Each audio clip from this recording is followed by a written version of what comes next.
Welcome to step 10 of our 10-step rental process, the move-out inspection. Eventually, every resident moves out, and when they do, we complete a detailed move-out inspection.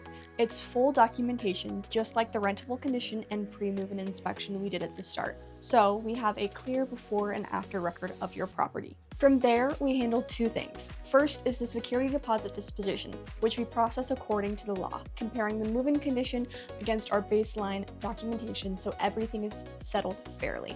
Second, we coordinate any make-ready repairs, remodels, or future items needed to get your property prepared for its next resident or ready for you to move into or sell.